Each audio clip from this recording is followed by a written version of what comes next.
Pancreatic cancer carries one of the lowest 5-year survival rates of any cancer in the world. Roughly 1 in 9 people who receive that diagnosis are still alive 5 years later. And researchers at the World Cancer Research Fund have spent decades asking the same question. Why does the rate keep climbing even in people with no family history, no identifiable genetic marker, no obvious reason? What they keep returning to in study after study is the diet. Not just what those people ate, but how they prepared it, specifically whether they reheated it. Because certain foods, when they move from your refrigerator back to heat, undergo a chemical transformation. Compounds form that your pancreas is particularly sensitive to. Compounds that, with repeated exposure over years, have been associated in the peer-reviewed literature with one of the most difficult cancers to catch early enough to treat. Today, we are walking through 7 of those foods, the ones most strongly tied to this risk in the published research, not to frighten you, because fear without direction is useless, but because if you change what goes back on the stove and what does not, you may be making one of the quietest, most meaningful long-term choices of your health. Before we go further, an important note. My name is Dr. Alex. This channel is dedicated to reviewing what published research actually shows and explaining it the way it should have been explained to you years ago. I am not your personal physician, and nothing in this video is medical advice. Do not change your diet, your medications, or your treatment plan based on anything you hear here without first talking to your own doctor. What I can give you is the science, clearly, honestly, and without the oversimplification. 7 foods, the research behind each one, and a simple, practical change for every single item on this list. Stay with me until number 3. That one surprises almost everyone. It is a food most people assume is perfectly safe to reheat, one that appears in health-conscious kitchens across the country every single week. But what the chemistry shows when it goes back under heat is one of the more striking findings on this list. Do not skip ahead. Before we begin, drop your age in the comments right now and tell me, do you reheat your meals most days, or do you cook fresh each time? I read every one of these. Your answers genuinely shape what I cover next, and I want to know who I am speaking to. Here is what almost no one explains, and it is the key to understanding why every food on this list ends up here. Your refrigerator does not freeze chemistry. When cooked food sits in the cold and then returns to heat, the molecules inside do not simply restart from where they began. Some of them have already shifted. Proteins have changed shape. Fats have begun to oxidize. Natural compounds have broken down into new forms, some harmless, some not. Think of it this way. Imagine a locked cabinet. Inside are reactive chemical pieces that normally stay separated. Cold storage is like pressing the lock down. Heat, especially repeated heat, pops the lock. The pieces begin to combine. In some foods, what comes together are compounds called N-nitroso compounds, or nitrosamines. These are among the most studied dietary carcinogens in the scientific literature. In others, it is a group of molecules called aldehydes, produced when fats oxidize under heat. In still others, it is acrylamide, formed when starchy carbohydrates reach high temperatures. Your pancreas sits at the center of digestion, processing the chemical load of every single meal. It absorbs what your food carries. Repeated exposure to these compounds over years is not a neutral event. The research on that is consistent. What we are doing today is identifying which foods carry the most concentrated version of this risk when reheated, and exactly what to do instead. Let us start at number 7. Number 7 is eggs. And I want to be clear from the start, this is not about avoiding eggs. A fresh, whole egg is close to nutritionally perfect. The concern sits specifically in how eggs respond to a second aggressive round of heat. When scrambled or hard-boiled eggs are reheated at high power in a microwave or returned to a very hot pan, the proteins inside undergo what food chemists call excessive denaturation.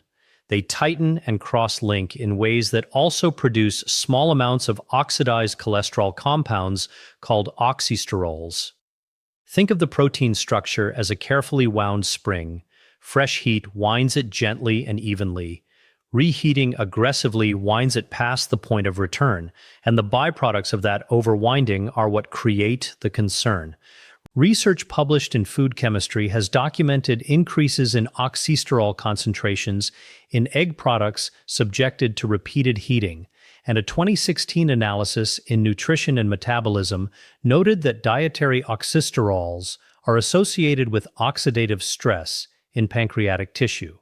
The evidence here is more preliminary than the items lower on this list.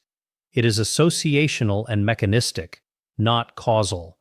But it places aggressively reheated eggs in the handle with care category. The practical step: if you are reheating eggs, use the lowest microwave power setting, briefly, and only once. Better still, eggs take minutes to cook fresh. Save your meal prep batching for foods that hold up better to the second heat cycle. Now, number 6, and this one surprises people who have been told correctly that it is one of the healthiest foods on the planet. Number 6 is spinach, and the distinction that matters here is crucial. Fresh, raw spinach and freshly cooked spinach are nutritional powerhouses. I am not telling you to avoid them. The concern is specific. Cooked spinach that has been stored, especially at room temperature, and then reheated, particularly more than once. Spinach, beet greens, Swiss chard, and celery are among the most nitrate-dense vegetables in the entire food supply. Nitrates themselves are not inherently dangerous. In fresh vegetables, they are associated with cardiovascular benefits. But here is what changes the picture. When cooked greens sit at room temperature, bacteria present in the environment begin converting those nitrates to nitrites. And nitrites, when exposed to heat again in the acidic environment of the stomach, can form N-nitroso compounds, the same family of compounds that shows up in the processed meat research. Think of it as a relay race run in the wrong direction. The fresh vegetable passes a stable baton. By the time it has been cooked, left at room temperature and reheated, the baton has transformed into something the body handles very differently. A study published in the Journal of Agricultural and Food Chemistry documented the increase in nitrite concentration in cooked spinach stored at room temperature, with concentrations rising substantially within 2 to 3 hours. This is exactly why food safety guidelines caution against leaving cooked spinach out, and why reheating stored spinach repeatedly carries a different risk profile than eating it fresh. The practical step: cook spinach fresh whenever possible. If you have leftovers, refrigerate them immediately, not room temperature storage, and eat them cold the next day in a salad. The nutrition survives, the risk profile stays low. Number 5 is starchy foods, specifically potatoes and white rice, when they are reheated with dry, high heat, rather than gentle steam or low-power microwave. Here is the chemistry. A compound called acrylamide forms when starchy carbohydrates are heated above approximately 120 degrees Celsius, roughly 248 Fahrenheit. Fried or roasted potatoes already produce some acrylamide on the first cook. When those foods return to a hot pan or oven, acrylamide formation can continue and in some cases accelerate. The longer and hotter the second cook, the more the reaction proceeds. Think of acrylamide formation like rust, developing on iron. A little exposure to heat and oxygen produces a small amount. Expose it again and again, and the process accelerates. The structure keeps changing with every cycle. The International Agency for Research on Cancer classifies acrylamide as a Group 2A carcinogen, probably carcinogenic to humans, based on animal evidence and mechanistic data.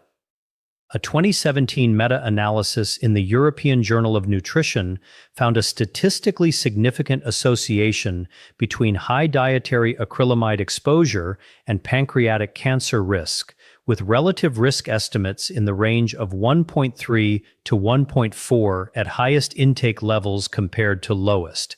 though the authors appropriately noted that confounding factors make certainty difficult. This is associated risk, not proven causation, but the mechanistic link is coherent. The practical step: reheat potatoes and rice with steam, or in a microwave with a damp cover, not a dry, hot frying pan. This keeps temperatures lower and substantially reduces acrylamide formation on the second heat cycle. And one more note on rice: always refrigerate it immediately after cooking and reheat only once. Room temperature stored rice also carries a separate bacterial risk from Bacillus cereus that survives reheating. If this has been useful so far, take 1 second and share this video with someone in your family who could use this information. It costs you nothing, and it may genuinely change how someone in your life cooks this week. That is the whole point. Number 4 is reheated cooking oils, and this one matters more than most people realize, especially for anyone who reuses frying oil or warms up foods that were already cooked in oil. When polyunsaturated oils, sunflower oil, corn oil, regular vegetable blends, are heated to frying temperatures, cooled, and then reheated, they undergo oxidative breakdown. The products of that process include a group of molecules called aldehydes, among them 4-hydroxynonenal, HNE, and acrolein. These compounds form as the oil's molecular structure degrades under repeated heat exposure. Think of reused cooking oil like a sponge that has been wrung out and reused too many times. The first time, it holds clean water. By the third or fourth cycle, what comes out is not what went in. The structure has degraded. What it releases is different from what it absorbed. Researchers publishing in food chemistry documented that reheating polyunsaturated oils substantially increased aldehyde concentrations, with reused oil producing levels of some aldehydes measurably above what fresh oil produces at the same temperature. A 2022 review in the journal Cancers summarized evidence on dietary aldehyde exposure and gastrointestinal cancers, noting that HNE and acrolein have demonstrated carcinogenic activity in cell and animal models, and that epidemiological associations with upper GYN and pancreatic cancer risk warrant continued investigation. The human evidence is still accumulating, but the mechanistic picture is consistent. The practical step: do not reuse frying oil. If you are reheating something that was previously fried, restaurant fried food, French fries, fried chicken, reheat it in an oven at lower heat, not back into hot oil. One cook cycle is one cook cycle. If you have been following along and getting value from this, type the number 7 in the comments. It is a simple signal that helps this reach more seniors who need this information. And keep going, because number 3 is the one I specifically asked you to wait for. We are getting close. Number 3 on this list is the one I told you to watch for at the start. The food that most people assume is perfectly safe to reheat, and that the chemistry tells a more complicated story about. Let me give it the space it deserves. Number 3 is cured, smoked, and processed fish. Smoked salmon, smoked mackerel, salt-cured cod, heavily pickled preparations. These are often seen as a health food, and fresh, oily fish absolutely earns that reputation. But the cured and smoked category sits in a different place, and reheating it turns a mild concern into a more significant one. Here is why. The curing and smoking process introduces nitrites, either directly as preservatives or formed through the smoke itself. These nitrites sit in a protein-rich environment alongside amines that are naturally present in fish muscle. At cold temperatures, they coexist without reacting strongly. Heat acts as the catalyst. When you take cured fish and apply heat in a pan or microwave, you are combining nitrites and amines under conditions that favor the formation of N-nitroso compounds, specifically nitrosamines. Think of it as a match and a fuse sitting in the same drawer. In cold cured fish, they are close, but not touching. Reheating is what strikes the match. Research published in Food Additives and Contaminants documented elevated levels of specific nitrosamines, including N-nitrosodimethylamine, NDMA, in smoked fish products, with levels that increased when those products were subjected to heat after preparation. NDMA is classified by the IARC as a Group 2A probable human carcinogen. This is the same compound that made news when it was found as an impurity in certain pharmaceutical products. Its presence in repeatedly heated cured fish is not a hypothesis. It has been measured. The practical step is one of the cleanest on this entire list. Eat smoked and cured fish cold, right from the package, on crackers, in a salad as a cold preparation. Do not reheat it in a pan or microwave. Fresh, oily fish, salmon you cook yourself from raw mackerel roasted fresh, remains one of the most protective, anti-inflammatory foods available.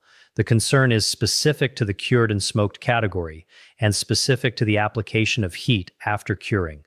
Number 2 is grilled, charred, and barbecued meat, particularly when it returns to heat a second time. This requires careful framing. Well-prepared fresh grilled meat is not automatically dangerous. The concern lives in two specific compound families: heterocyclic amines, HCAs, and polycyclic aromatic hydrocarbons, PAHs. Both formed during the original high-heat cooking of muscle meat. HCAs form at the surface when amino acids and creatine in meat hit temperatures above roughly 300 Fahrenheit. PAHs form when fat drips onto the heat source and rises back as smoke. When you take that already cooked, already charred piece of chicken or steak and apply heat again, the HCAs and PAHs present in the charred surface do not disappear. In some cases, further dehydration and continued chemical reactions in the charred tissue extend their formation. Think of the charred crust as a chemical record of what heat did to those molecules. Every additional application of heat continues writing in that record. The National Cancer Institute has reviewed the evidence on HCA and PAH exposure.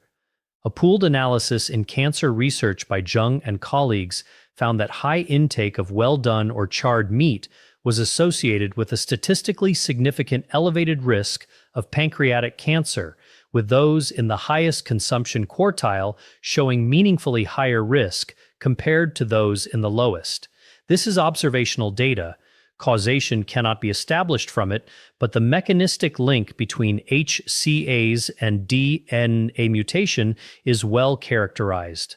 The IARC classifies several PAHs as probable or known human carcinogens. The practical step: if you have leftover grilled meat, eat it cold, sliced over a salad, in a wrap at room temperature.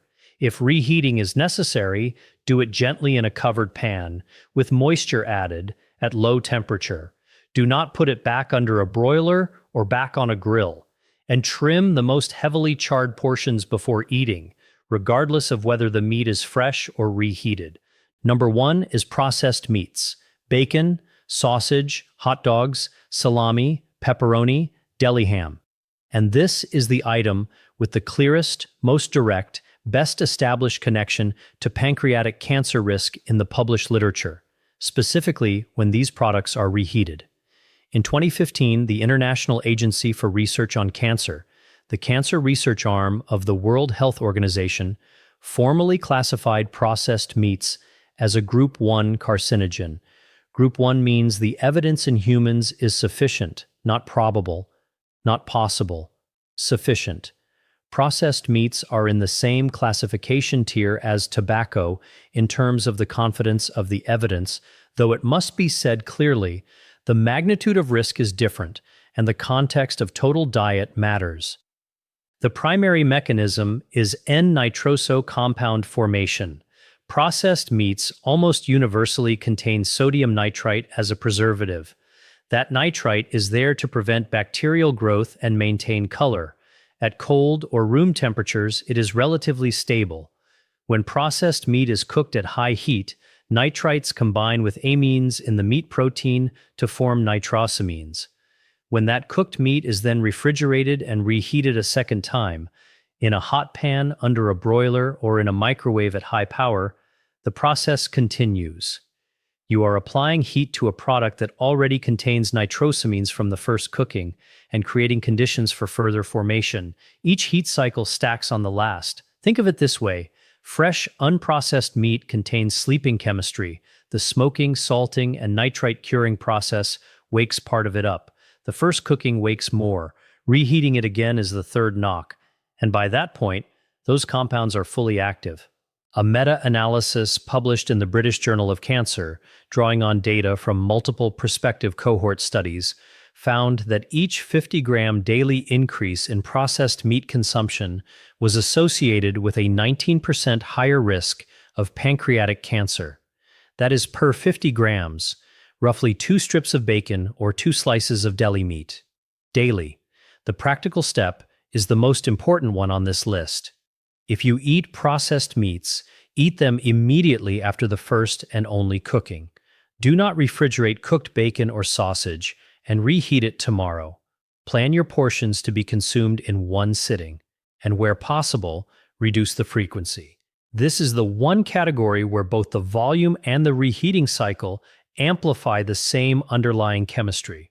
One line that must be stated clearly: never stop eating something your doctor has specifically recommended for a medical reason, and never alter a medically supervised diet plan based on this video alone.